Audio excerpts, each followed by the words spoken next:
Napakahalaga na tayo ay lagi nasa Kanya, sumisilong sa Kanya lumalapit. Ano man ang challenges, physical, emotional, spiritual. We are anchored on the unchanging rock. At yan ang dapat lagi natin ma-appreciate, maintindihan, and to operationalize this faith in our lives. Give them all to Jesus. All anxieties, all worries and cares, and all that we need to surrender at the feet of Jesus. Sabi niya, "Come to me all of you who are tired and heavy laden, I'll give you rest." Salamat, Panginoon, dahil maaari naming ilagak sa inyong anak na si Jesus ang aming mga dalahin. Be it physical, emotional, spiritual.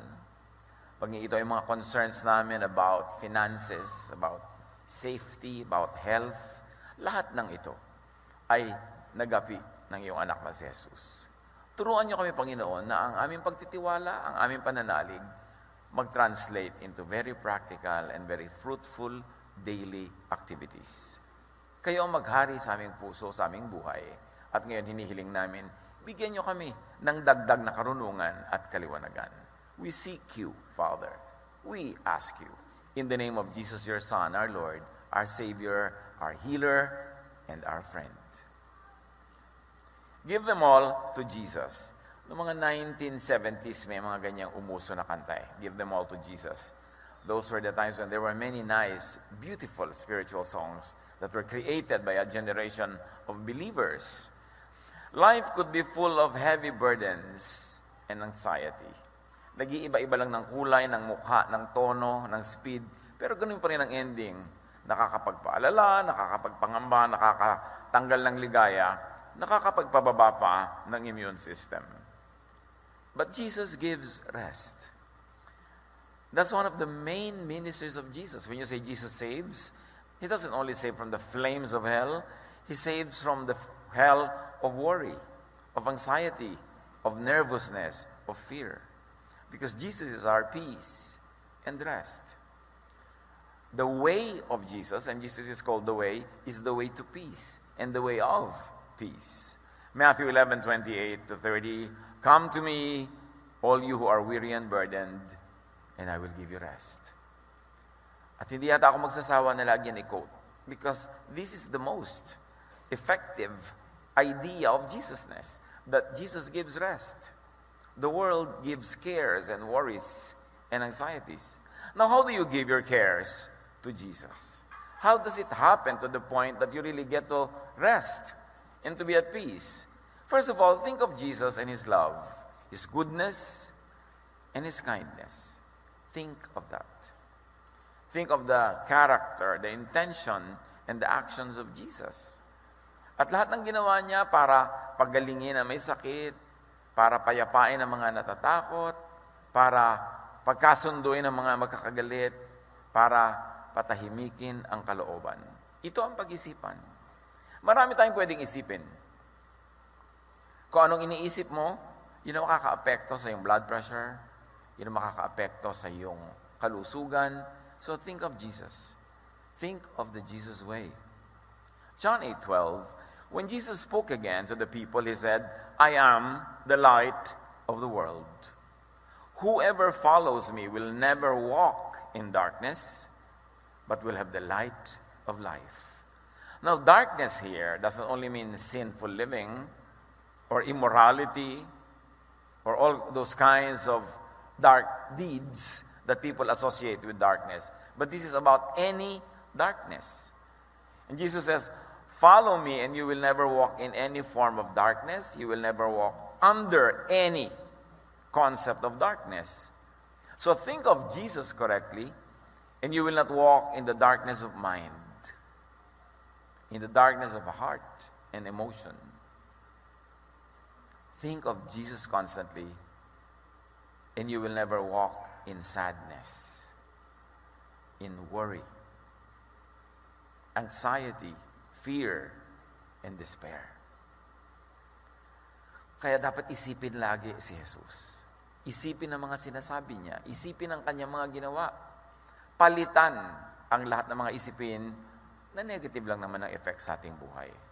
Romans 8:38-39, "For I am convinced that nothing will be able to separate us from the love of God that is in Christ Jesus our Lord.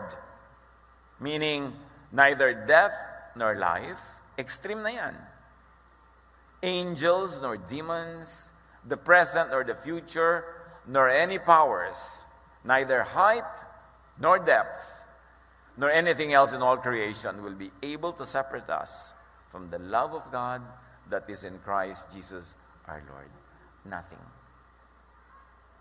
Pag inobserve natin yan at inabsorb natin yan, sabi, nothing can separate you from the love of God through Jesus. Not a broken or a failed relationship. Not a failed business. Not failing health. Not separation of people. No germ, no virus, no disease can separate you from the love of God. Pag yun inintindi natin, isinaloob, yung pa lang, magbibigay na sa atin ng liwanag, ng lakas ng loob, at mahalaga sa tao, lakas ng loob. Kaya yung meron tayong napaka-highly developed concept of loob. Pag dumadating ang problema, may magsasabi sa iyo na very concerned, lakasan mo ang loob mo. Bakit nila sinasabi yun? Kasi pag malakas ang loob natin, nagwawagi tayo sa lahat ng mga attacks from the outside. Ganon din sa kalusugan, marami mga nagtatao, how do you protect yourself from all of these viruses, from all of these germs? Well, you could wear a mask, you could disinfect your hands, you could stay away from many people, but really, the most powerful protection is a very, very healthy immune system. Kahit saan, sa elevator, sa escalator, whenever there are crowds and people breathe, they exhale, you inhale what they exhale. Actually, ang dami nating nahihinga ng mga kung ano-ano mikrobyo. Hindi lang tumatalab lahat kasi meron tayong panglaban na nasa loob. So pag malakas yung loob mo, hindi lang emotionally, kundi this time, physically, yung health mo, yung immune system mo, hindi ka tatablan. Pero syempre, do not tempt nature. Kahit malakas pa yung resistensya mo dyan, very healthy ka, umiwas ka pa rin, disinfect your hands, try to wear a mask when you are sick or when you are surrounded by people who might be sick, and observe hygiene. Pero ang pinakamahalaga talaga, malakas ang katawan mo. That's why people who are very advanced and evolved in their medical practice will tell you the best medicine is really good health.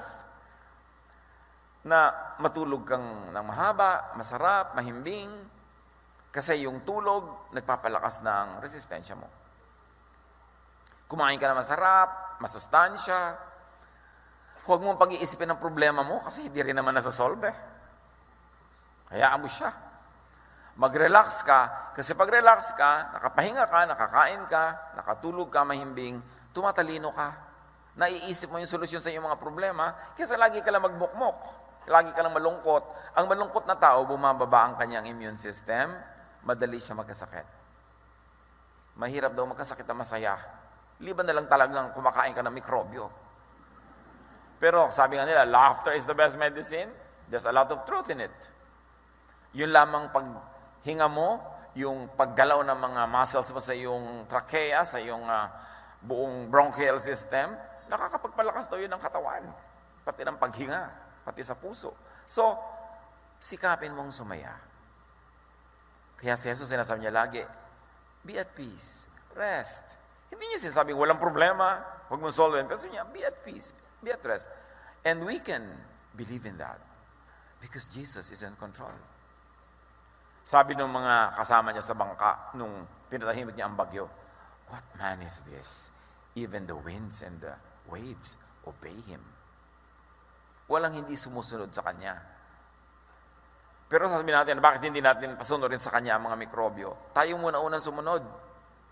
Pag sumunod tayo, sinasabi niyang payapain mo ang loob mo, magpatawad ka, umibig ka, di ba? Pati yung kanyang mga disciples na pagod na sa pagme-minister, sabi niya, alis muna kayo dyan, pumunta tayo sa isang nakahiwalay na lugar, magpahinga kayo, kumain kayo. Yun ang pagsunod kay Jesus. Hindi lang yung pagsunod sa mga gawain ng kabanalan, pati yung paggawa rin ng mga mabuti sa iyong katawan, pagsunod din yung kay Jesus. Kaya marami mga payo sa Bible how to be healthy. Marami ngayong mga concern, how do I keep myself, protected? Sumunod ka kay Jesus. Patahimikin mo ang iyong loob, alisin mo yung mga fears and anxieties, but also do what is practical. Take care of your health. At yan ang magpoprotect sa iyo. Walang anumang bagay in creation that can separate us from the love of God. Only your thought. Pag nilagot mo sa iyong isip, yung connection mo sa Diyos, pag inihiwalay mo siya sa iyong mga iniisip, at ang inuna mo ay yung mga ibang nagpapatakot sa iyo, mawawalay ka nga. So, nasa sayo rin. Kaya dapat bantayan ang ating isip. Dahil ang isip na nag-aalala, natatakot, nagwo-worry, is the devil's workshop. Lalong tumatalab sa atin yung mga ayaw natin pagka hindi tayo nakapahinga. Christ lives in us. That's what scriptures say. The Holy Spirit lives in you. We are the temple of the living God. The kingdom is in you. All that. Pagka inabsorb mo yun, the kingdom is in me. Therefore, I have all the power, I have all the energy, I have all the capacity to keep this kingdom intact. I am the temple of the Holy Spirit. Therefore, I have the responsibility and the privilege and the power to keep this temple clean. Yung mga Israelites noon, they did a lot of things to keep their temple, their physical temple, physically clean. But we know that the real temple of God is the believer's heart. And to keep that heart clean is not only to avoid physical foods, not only to avoid clinical dirt, but also to avoid things that make our minds weak and afraid and anxious. Kasi kalaban yon ng cleanliness of the temple. Ephesians 3:17-19. And I pray that you may have the power to grasp how wide, how long, and how deep is the love of Christ. Sabi niya, maunawa niyo. And to know this love that surpasses knowledge, that you may be filled to the measure of all the fullness of God. Medyo abstract yung presentation tsaka yung discussion. Pero ang sarap himayin at unawain. Sabi niya, ang dalangin ko, magagap ninyo ang lawak, ang haba, ang lalim, ang taas ng pag-ibig ng Diyos na hindi kayang maintindihan ng knowledge. So, hindi nyo pwedeng gamitin ang knowledge to understand God. Hindi natin pwedeng gamitin yung knowledge para pagharian tayo ng Diyos. Ang napakahalaga talaga, pananalig. Kasi pag knowledge lang ang pinakinggan natin, and we are bombarded by negative knowledge, by scary knowledge, we are bombarded by alarming information, we are bombarded by so much news, by so much forwards and shares na puro mga negative and scary, ano mangyayaring effect niya sa buhay mo? Pero sabi niya ganun, this power is beyond knowledge. So dapat lampasan mo yung knowledge, lampasan mo yung information, at panghawakan mo ang salita ng Diyos, ang kanyang pangako, na proven na sa track record ni Jesus. This man who walked on the water, this man who raised the dead from their deathbeds and from the grave, this man who healed lepers, who cleansed those who were terribly, terribly suffering, this man who called out demons from persons that they inhabited, this is the one who loves you and me. So alam nyo, isipin nyo lang yon, dibdibin nyo lang yon, mababaliwala nyo yung mga negative information na nakapaligid. It doesn't mean that you neglect real news, that you neglect real information, but go beyond it. Go to the source of all the solutions. Go to the power that transcends all of this, at yun ang magbibigay sa atin ng kapayapaan. Be filled with God. Not with just human knowledge, although up to a point, human knowledge is very important. Especially clinical knowledge, that is important. But be filled with God, not only with human information, which actually means human limits.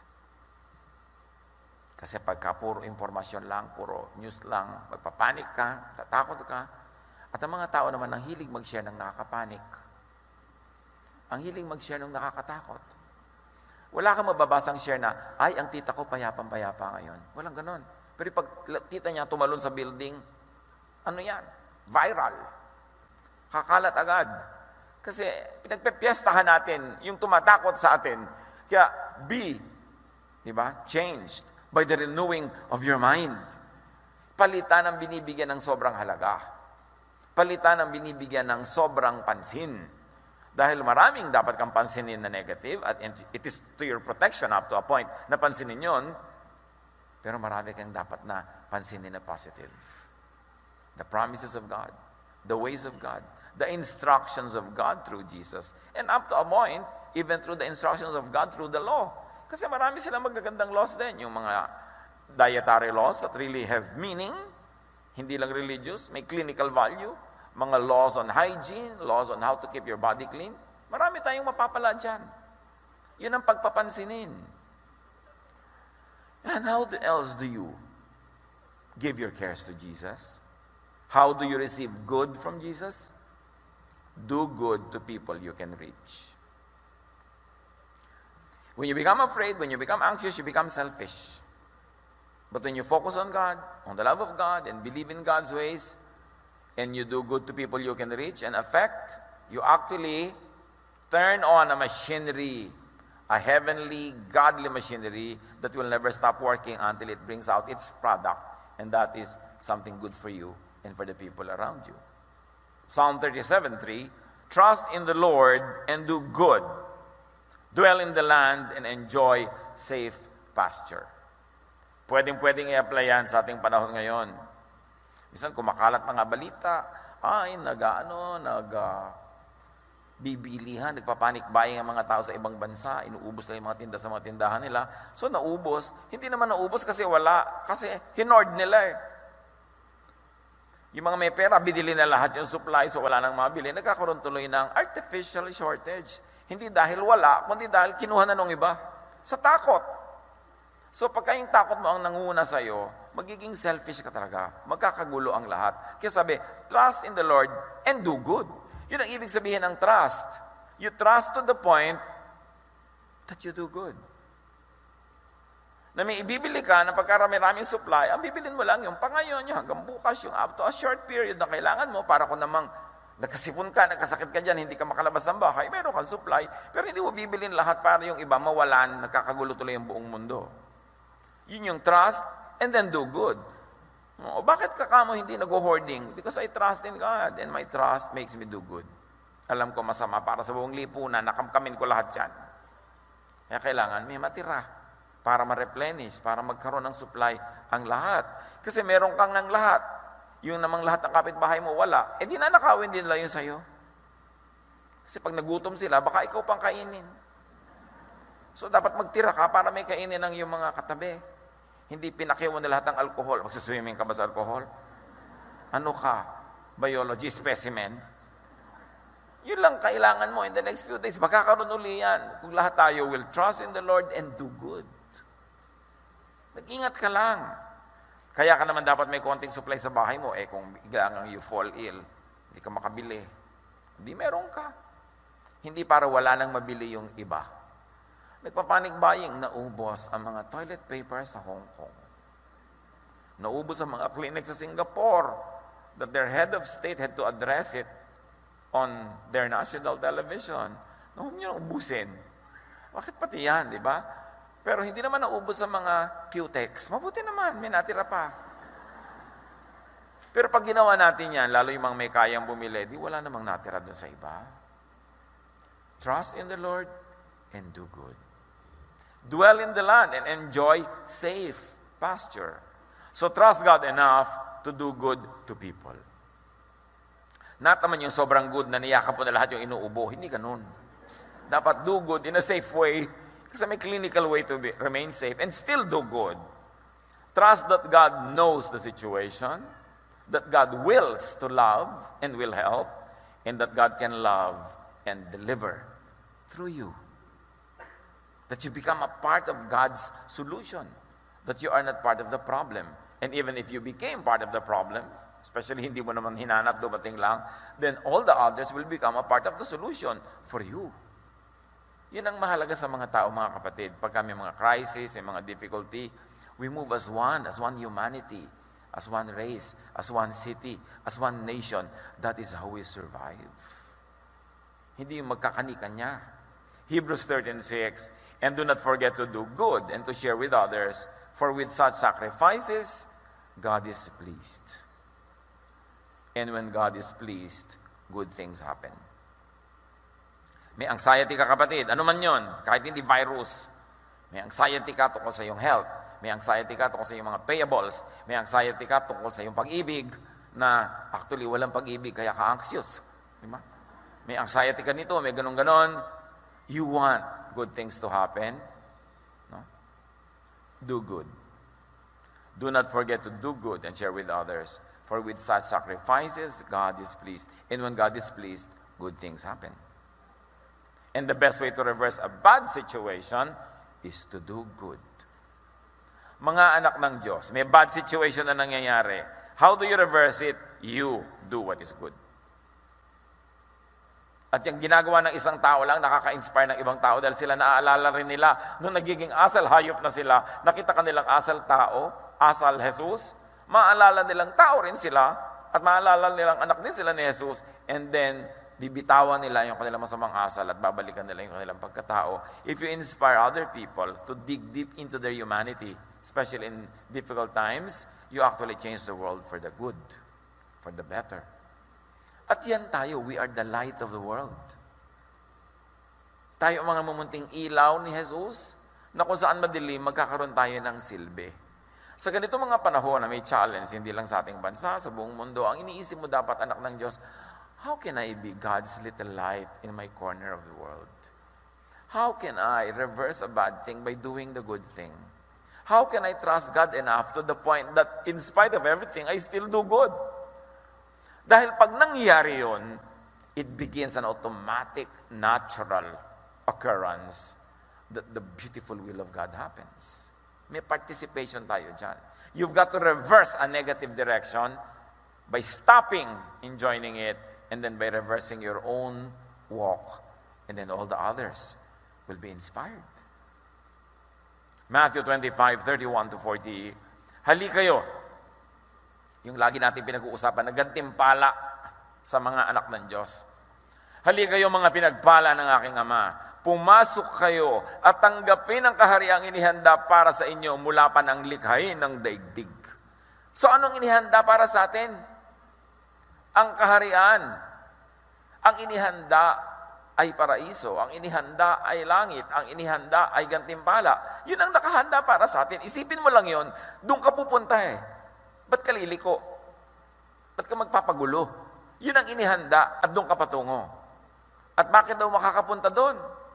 Sapagkat ako'y naghihirap, nagdurusa at nangangailangan. Para bang nadapuan ng virus, ako'y nagugutom at ako'y iyong pinakain. Ako'y nauuhaw at ako'y iyong pinainom. Ako'y isang dayuhan at iyong pinatuloy. Hubad at iyong dinamitan. Nagkasakit at iyong dinalaw.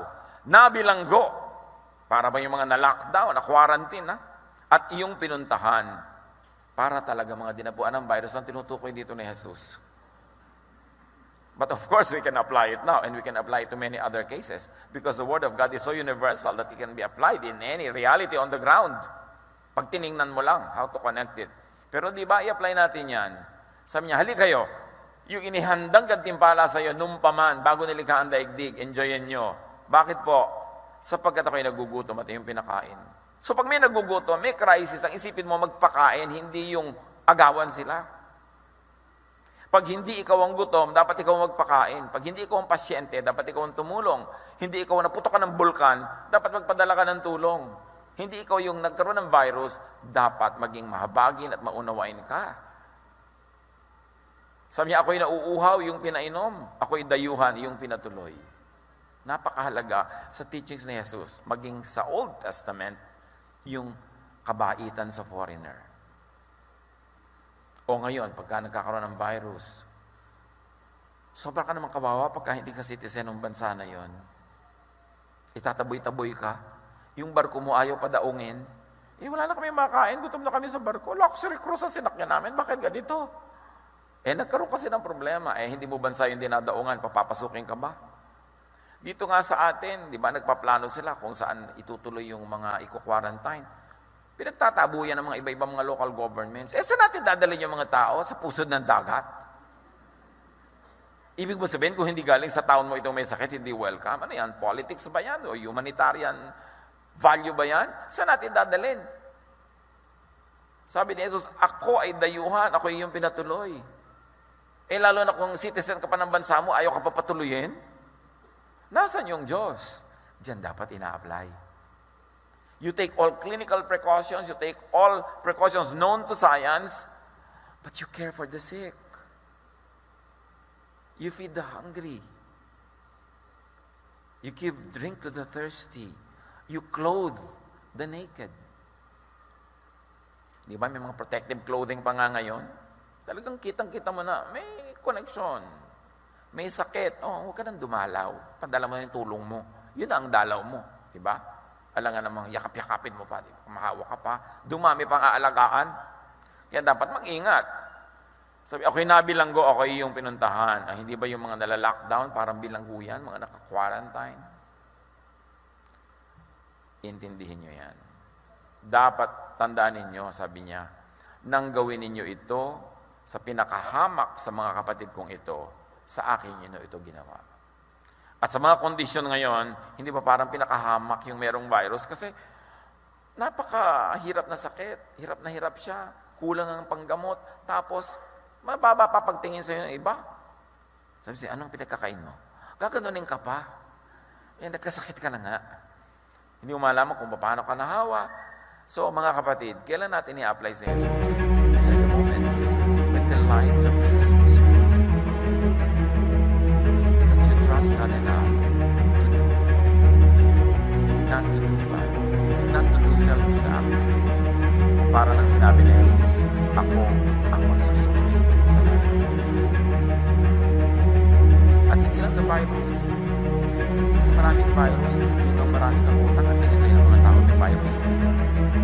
Takbuhan din sila, layuan. Diba? Pwede ka lang yung pag-quarantine. So, maraming virus. Yan lang ang mga security virus. Sa tanan.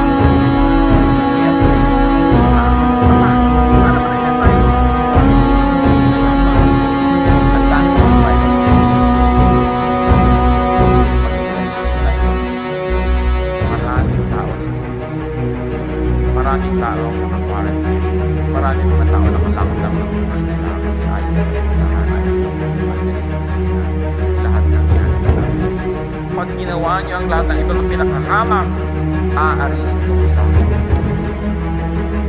Kapag malapit ang puso ko sa mga kawawa, sa mga hamak, sa mga pinagtitilihan, sa mga itinatakwil, sa itinataboy, pag ginawa niyo yan, welcome kayo sa kahilaan.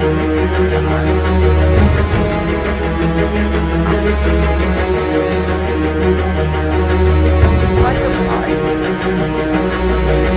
Oh Lord, I can sound ancient sa ating virus.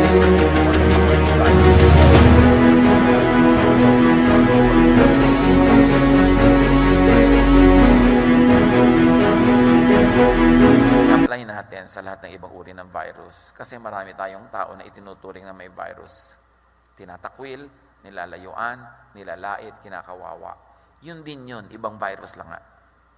Sa lahat ng yan, isa lang ang sagot ni Jesus, pag-ibig, pagtulong, pagmamahal, pangunawa, at pagpapadala ng lahat ng kaya nating ipadalang tulong.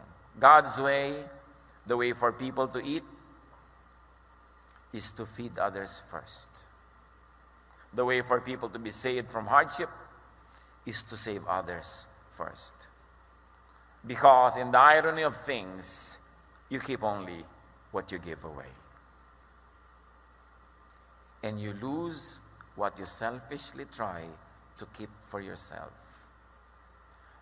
You reach the east by sailing west. The beginning is the end, the Alpha and the Omega. High and deep and wide truths ay para mga kabalintunaan. Ironic, pero totoo. Gusto mong guminhawa, magpaginhawa ka muna ng iba. Gusto mong mapagpala, maging pagpapala ka muna sa iba. Gusto mong tamasahin ang langit, ang paraiso na ibinibigay ng Diyos, lumusang ko muna sa mga pusali at mga putikan at hanguin mo ang mga nandun. Ganon ang pamaraan ni Jesus. Matthew 7:12, so in everything, do to others what you would have them do to you, or what you would have God do to you. Anong gusto mong gawin sa iyo ng Diyos, gawin mo muna sa iba. In fact, posible na pag nag-self-reflection tayo, ang mga nangyayari sa atin nga naibunga lang ng mga ginawa natin sa iba. There's this old film in the 60s, The Sound of Music, na yung main character, parang gumaganda yata yung buhay niya, nangyayari lahat ng maganda. Sabi niya, somewhere in my youth or childhood, I must have done something good. Bumabalik at bumabalik at bumabalik. So kung anong gusto mong bumalik sa iyo bukas, yun ang pawalan mo ngayon. Trust God and do good. And then do what you could for yourself. Hindi naman ibig sabihin, wala ka nang gagawin para sa iyong sarili. Galatians 6:5, each one should carry their own load.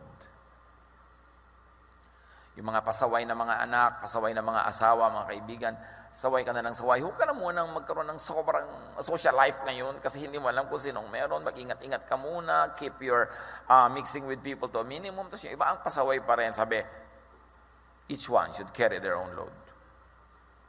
Hindi mo na kailangan laging paalalahanan, maglinis ka ng kamay mo, maghugas ka dyan, magmask ka kung ikaw ay inuubo o kung maraming inuubo sa paligid mo.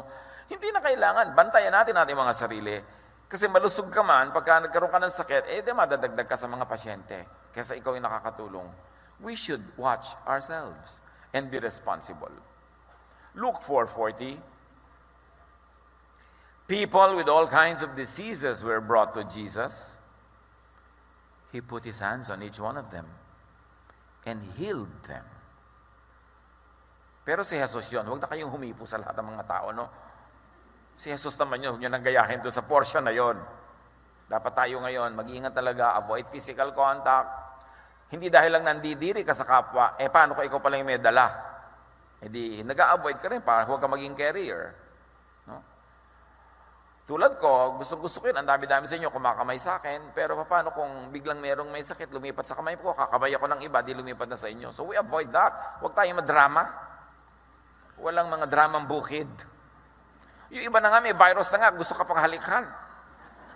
At kung makahalik pa, parang pantanggal na bara sa inodoro ang uso, talagang parang octopus. Huwag na ngayon, saka na. Tahimik muna tayo, so we do what is good. Trust God and do what is good. Hindi itinaboy ni Jesus sa mga nangangailangan. Ni isa wala siyang tinaboy. So ang mga anak ng Diyos, in our capacity as much as we could, hindi tayo dapat magtaboy. But because we are not Jesus, we should observe all physical, clinical precautions. Siya lang dapat ang humahawak ng mga ketongin na hindi siya nahahawa. Si Jesus kasi yun eh. Tayo, we do what is good. We do what is natural. We do what is scientific. 1 Peter 5:7. Cast all your anxiety on Him because He cares for you. Ano ang anxiety niyo mga kapatid? Related ba sa virus o hindi? Remember, maraming forms of virus. Hindi lang itong coronavirus na ito. Marami. Maraming victims ng virus. Maging sensitive tayo. Baka sa sarili niyong pamilya may outcast, naka-lockdown. Sa sarili niyong pamilya may naka-quarantine. Just because we think dapat siya i-quarantine. Be more sensitive. Be kinder. Be gentler.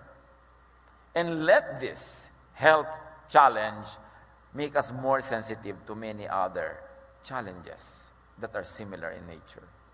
Marami tayong ipinupuwera, marami tayong pinandidirihan, marami tayong nilalayuan. Samantala ang dapat nating gawin, sila ay arugain, sila ay ingatan, sila ay tulungan.